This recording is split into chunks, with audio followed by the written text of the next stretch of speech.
Sebelumnya perkenalkan, nama saya Umi Laini atau biasa dipanggil Bunda Reli di sini. Saya juga orang tua siswanya ini. Saya juga siswa di PAUD. Kebetulan saya juga pernah bimbel, jadi jalannya saya sudah bertemu di bidang pendidikan kurang lebih sekitar 15 tahun. Formal ataupun informal. Nah, di sini kita akan membahas mengenai calistung pada usia dini perlukah. Enggak sih calistung untuk anak-anak kita, mengingat anak-anak kita masih anak usia dini. Jadi anak usia dini itu usia berapa ya? Kita bisa mematok anak usia dini itu adalah anak usia sebelum SD. Jadi SD itu kalau dari pemerintah itu mencanangkan SD minimal 6 tahun. Kita samakan pendapat bahwa SD itu adalah 6 tahun. Walaupun ada yang bilang anak saya itu 6 kurang, anak tetangga saya 6 kurang, tapi nggak bisa masuk SD negeri. Bukan tidak bisa, tapi kuotanya tidak memenuhi. Jadi anak usia dini itu adalah anak di bawah usia SD, di bawah 6 tahun. Nah, di sini kita akan menggaris bahwa di anak usia anak-anak kita yaitu anak-anak PAUD. Nah, apakah anak PAUD itu perlu calistung tersebut? Jadi calistung adalah baca tulis hitung. Karena ketiga calistung, kemampuan baca tulis hitung ini adalah kemampuan yang paling dasar, kemampuan fondasi kita untuk nanti anak-anak mendapatkan ilmu lagi di jenjang selanjutnya. Bisa dibayangkan misalkan anak nggak bisa baca atau belum bisa baca, pasti anak tersebut akan susah untuk menerima hal-hal baru, pengetahuan baru. Jika anak belum bisa menulis atau tidak bisa menulis, pasti juga akan kesusahan untuk menerima sesuatu yang baru. Padahal setiap jenjang itu tingkat kesulitan, levelnya, ilmunya juga semakin bertambah, kesulitannya juga semakin bertambah. Di sini kita akan membahas apakah calistung itu boleh, karena banyak yang antar berbicara anak PAUD itu nggak boleh loh belajar calistung. Maksudnya juga pernah anak PAUD nggak boleh nulis-nulis, anak PAUD nggak boleh latihan membaca.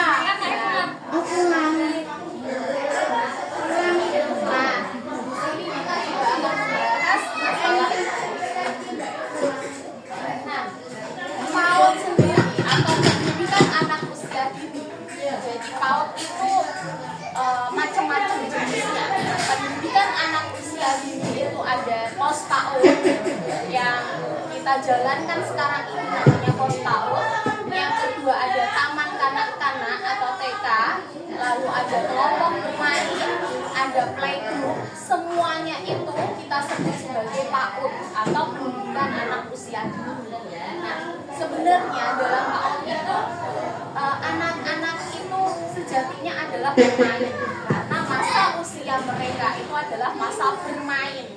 Jadi kita dalam PAUD itu belum melihat kita mengajari apa itu perkalian, apa itu belajar namanya IPA, IPS itu enggak ada. Jadi kita semuanya bermain. Meskipun demikian, kita juga mengenalkan apa itu membaca, apa itu berhitung, apa itu menulis, tapi dengan metode bermain. Nah, selain calistung tadi, dalam PAUD juga kita anak-anak belajar bersosialisasi, untuk bergaul, berkomunikasi dengan teman-teman. Kita bisa lihat tadi anak-anak mungkin pada teriak-teriak, mama, ibu. Lambat laun dia kelihatan nyaman karena sama teman-temannya mereka berkomunikasi, mereka bersosialisasi.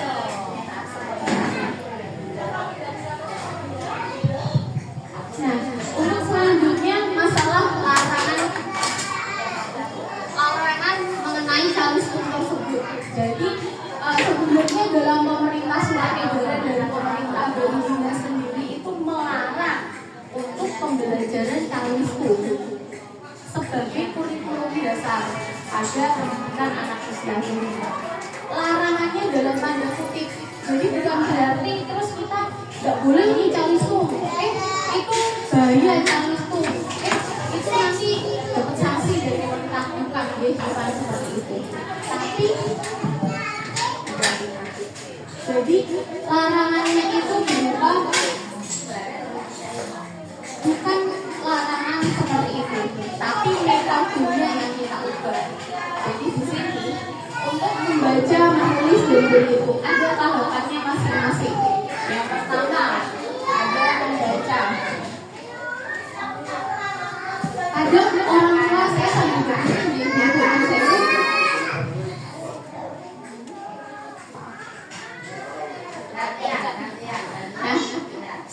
untuk membaca sendiri tahapannya itu tidak langsung kita langsung kenalan. D, ini A, D, ini B, ini C. Bukan seperti itu. Jadi tahapan yang pertama untuk anak membaca pada anak usia dini adalah kita mengenalkan yang namanya apa ini, D? Kita mengenalkan sama anak ini namanya buku. Nah, anak-anak harus bisa tahu, anak-anak harus nyaman kenal dengan ini. Jangan sampai anak dikasih ini, apa itu biji aku, apa itu kebini, mesti ibu marah-marah kasih tahu pakai ini. Nah, pertama kali kita mengenalkan membaca adalah kita kenalan dulu sama buku. Beda anak dikasih buku. Jadi buku harus beli ibu. Jadi di PAUD bisa pinjam, di perpustakaan bisa pinjam. Bukunya kalau bisa buku bentuk fisik, bukan buku lewat HP, tapi buku bener-bener buku. Setelah anak tahu apa itu buku,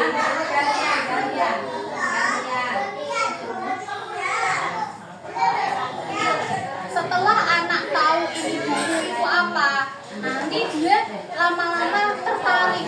Buku apa yang kita kenalkan pertama kali?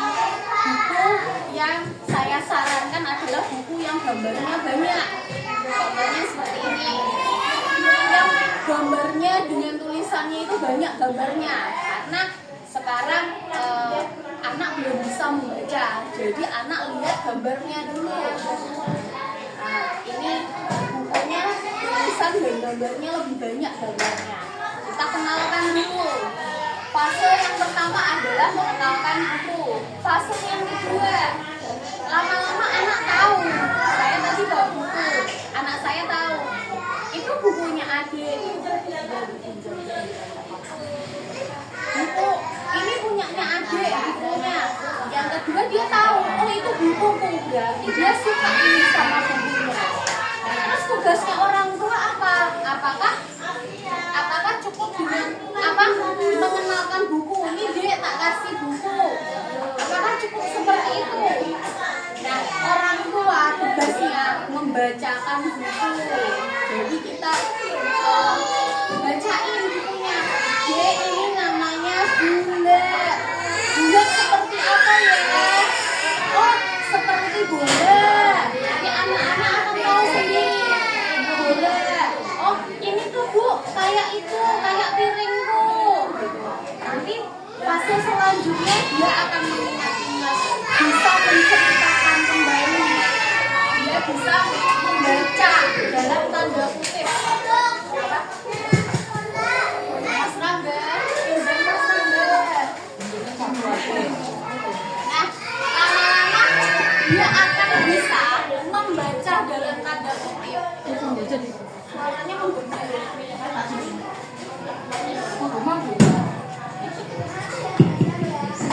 Lama-lama anak-anak jadi bisa menceritakan kembali dalam tanda kutip, menceritakan tanpa dia membaca secara membaca yang membaca. Tapi nanti dia akan narang-narang sendiri. Kayak, oh ini kok kayak piring itu, yang ini kayak sabun. Nanti dia lama-lama akan cerita, Mah ini apa ada ikan? tahapan cerita seperti itu, tahapan membaca. Jadi anak-anak membaca itu bukan berarti langsung diajari ibu, ini, tidak seperti itu. Jadi tahapan membaca itu luas sekali.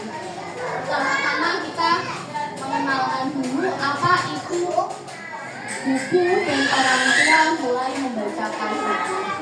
Yang kedua adalah menulis. Yang kedua adalah menulis. Bagaimana tahapan menulis? Yang pertama tahapan menulis adalah anak bisa menulis megang pensil. Megang pensilnya diorek-orek, entah itu bacaannya apa, entah itu tulisannya apa, anak-anak bisa nulis dengan abstrak megang pensil. Lalu bagaimana kalau anak belum bisa nulis, belum bisa pegang pensil? Apa yang harus dilakukan orang tua? Pertama, gampang. Caranya satu, pakai malam. Plastisi, kasih obat. Diremat-remat, dibenteng-benteng. Itu caranya untuk latihan pegang pensil. Jadi bukan pensil dipegangnya, megangnya ini loh, Dek, megangnya ini. Kok tak bisa megang-megang? Anaknya nangis, gak mau lagi pegang pensil. Yang pertama bisa mainan malam. Yang kedua bisa mainan spons cuci piring itu loh. Spons cuci piring, kasih air, terus pindahkan airnya pakai spons. Jadi ada dua wadah, pegang apa? Diperes, pindah sebelahnya, terus pindah sebelahnya. Yang ketiga paling gampang, mainan koran. Korannya disoek-soek, terus diuntel-untel, ke tong sampah. Sobek lagi, diulek, disobek lagi, dibuang ke tong sampah. Itu caranya anak-anak biar bakoh pegang pensilnya. Terus caranya lagi mainan pakai jari. Kemarin juga sudah dipraktekkan di Pospawat dengan cara kemarin medianya adalah ampas kelapa. Jadi kita nulis pakai ampas kelapa. Ini contoh ampas kelapanya. Jadi ini ampas kelapanya seperti ini. Nanti boleh ampas kelapa, boleh pasir, boleh tepung terigu. Anak tulis. Apakah tulisnya harus A, B, C? Tidak. Boleh nulis sembarang sama. Setelah dia bisa pegang pensil, silahkan dikasih kertas, korek-korek sendiri. Tahapan yang kedua, setelah dia bisa ngorek-ngorek, dia bisa ngorek-ngorek pada suatu bidang. Maksudnya dia bisa ngorek-ngorek di sini tanpa dia keluar-keluar. Lalu kalau dia sudah, dia bisa menarik garis. Yang perlu diingat, sebelum anak-anak masuk ke challenge yang sebenarnya dalam tanda kutip yang kita mau, anak-anak tahapannya banyak. Kita harus tahu dulu, kita harus mengenalkan buku dulu. Sekarang targetnya kita itu bukan anak bisa membaca, targetnya kita itu bukan anak bisa membaca, tapi anak nyaman dengan kegiatan membaca. Jadi bisa dipahami perbedaannya, bukan oh anakku tuh iso maca wesan. Sekarang targetnya bukan seperti itu, tapi anak nyaman dengan kegiatan membaca. Ada kan anak gini, ambil wes iso maca, oke wes iso maca, dibuka bukunya, buka buku pelajaran 5 menit, ngantuk, top menit, selesai. Ada tidak yang seperti itu? Nambah dibuka bukunya, terus ada HP-nya, klik, terdistraksi lah buka HP-nya. Karena yang lebih menyenangkan adalah mainan HP daripada buka buku tersebut. Makanya targetnya kita adalah bukan bisa membaca, tapi nyaman dengan kegiatan membaca. Lalu yang ketiga adalah berhitung. Anak PAUD itu berhitungnya bukan ngitung duit belanja, oke? Bukan ngitung saku, tapi dia berhitungnya adalah berhitung yang menyenangkan. Berhitungnya seperti apa kita belajar di PAUD? Bisa agar kita berhitungnya berlaku, misalkan 1 jari kanan, 1 jari kiri, bersama jadi 2 kususun begini. Anak-anak nyanyi, oh ini 1, ini 1, ini 2, ini 2. Berhitungnya seperti itu. Atau kadang-kadang bisa juga menghitung kali.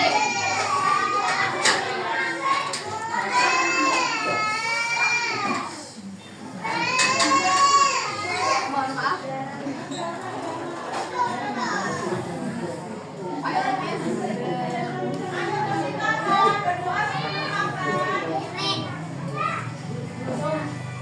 Berhitungnya seperti itu. Kita bisa berhitung sambil nyanyi, kita bisa berhitung dengan bantuan bola-bola, berhitung dengan bantuan kancing-kancing, atau apapun yang ada di kegiatan kita. Nah, seperti itu juga kita masukkan sebagai berhitung.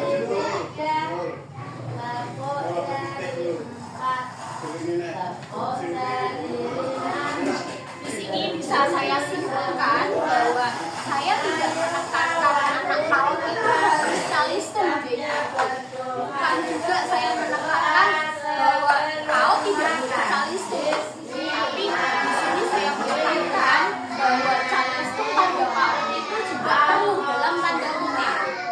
PAUD itu perlu calistung, tapi metodenya yang kita ubah. Bukan perlu kita pahami sekali lagi bahwa ibu di rumah itu adalah madrasah atau sekolah pertama untuk anak-anak. Jadi dalam sekolah memang anak sekolah itu sama guru sekolah, sama guru sekolah. Tapi bunda dan guru di sekolah itu tidak ada artinya kalau orang tua di rumah itu juga tidak saling menghargai. Jadi calistung dalam dunia PAUD itu kita perlukan, tapi dengan metode-metode sesuai dengan PAUD sendiri. Apa itu metode PAUD? Metode PAUD adalah metode yang menyenangkan, metode yang bermain seperti tadi nyanyi, dengan kita belajar dengan mainan mereka. Mungkin di sini bisa kita hitung, kalau misalkan hitung truknya ada berapa. Kiranya sekian penjelasan dari saya. Mungkin ada yang ditanyakan, monggo.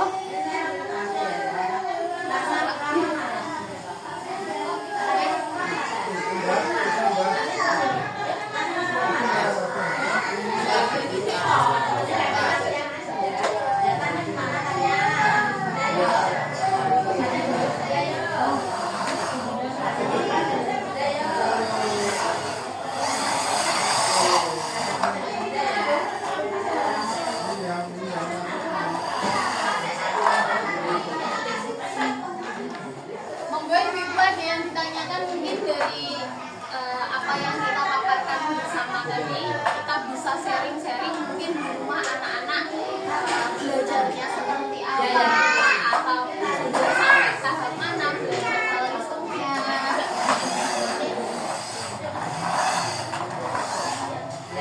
Monggo sarannya atau seperti apa, monggo silahkan. Atau ada yang kurang, atau mungkin ada yang mau cerita mungkin pengalaman anak-anak belajar orangnya Amira mungkin.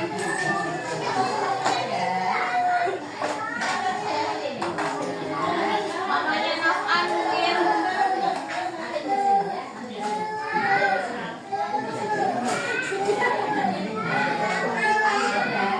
Untuk materinya sudah saya share di WhatsApp, bisa dibaca.